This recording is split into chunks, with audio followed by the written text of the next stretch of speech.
کچھ لوگ بحری سمندر میں جا رہے تھے اور اچانک طوفان آ گیا. بحری جہاز بڑے بڑے ہچکولے کھانے لگا، تیز ہوائیں چلنے لگی، مسافر بڑے گھبرا گئے، کلمہ پڑھنے لگے، دعائیں کرنے لگے. سب کو ایسا لگتا تھا کہ اب سمندر میں ہمارا جہاز غرق ہو جائے گا، اور آس پاس طوفان اتنا تھا کہ ان کے قریب کچھ کشتیاں جو تھیں وہ ٹوٹ بھی گئیں، یعنی ہر طرف خوف کا عالم طاری ہو گیا. تو انہوں نے دیکھا کہ ایک بزرگ ہیں جو جہاز میں آرام کر رہے ہیں اور بڑے سکون سے پرسکون لیٹے ہوئے ہیں.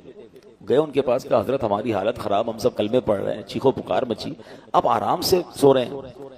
تو انہوں نے جلدی سے جیسے ہی آنکھ کھلی تو کیا پڑھا؟ بسم اللہ الذی لا یضر مع اسمہ شیء فی الارض ولا فی السماء. یہ دعا بڑی پیاری ہے، ویسے ہی کھانا کھانے سے پہلے ہم پڑھتے ہیں جن کو یاد ہے. ویسے ہی آپ عام دنوں میں بھی پڑھ سکتے ہیں، سفر میں بھی پڑھ لیں. اس کے معنی پہلے ذہن میں رکھیں، اللہ پاک کے نام سے، جس کے نام کی برکت سے زمین و آسمان میں کوئی چیز نقصان نہیں پہنچاتی. تو انہوں نے کہا کہ دعا تو آپ نے پڑھ لی، مگر آپ اتنے پرسکون کیسے ہیں؟ تو کہا ٹھیک ہے، یہ کاغذ لے جاؤ اور جا کے جہاز کے اوپر رکھ دو، جہاز کو کچھ نہیں ہوگا. انہوں نے کہا ہم نے کاغذ لیا، بزرگ سے لگ رہے تھے، کوئی اللہ والے لگ رہے تھے، ہم نے جہاز پہ جا کے رکھا. جہاز کے جو اوپر ڈیک تھا، تو جہاز تھوڑی دیر بعد ایسا لگا کہ کسی نے اس کو بالکل آسانی سے کنارے سے لگا دیا.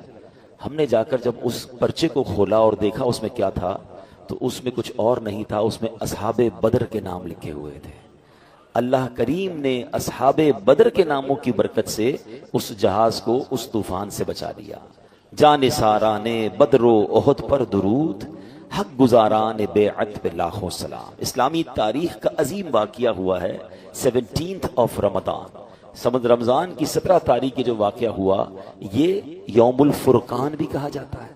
فرقان کہتے ہیں فرق کر دینا. اس دن ڈیسائیڈ ہو گیا تھا کفر اور اسلام کے درمیان. یہ ایسا ڈیسائیڈنگ مومنٹ تھا کہ جس سے اسلام کو وہ عروج ملا. کیونکہ پلاننگ کیا تھی کفار کی، اب سمجھیے یہ مارکا ہے نا، اس کی بہت اہمیت، سگنیفیکنسی کیوں اتنی زیادہ ہے کہ اس وقت پوری دنیا میں صرف 313 مسلمان تھے.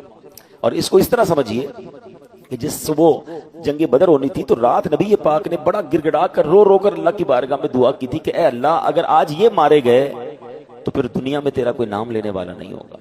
تو آپ سوچئے کہ اتنی تعداد تھی. چلے کچھ خواتین مدینہ شریف میں ہوں گی، ورنہ آل ٹوگیدر مسلمان بدر میں موجود تھے.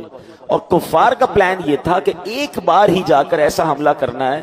اتنی پریپریشن کے ساتھ گئے تھے کہ ان کو نیست و نابود کر دیں گے، اسلام ہی ختم ہو جائے گا. سارے صحابہ نبی پاک خود جنگ بدر میں موجود تھے.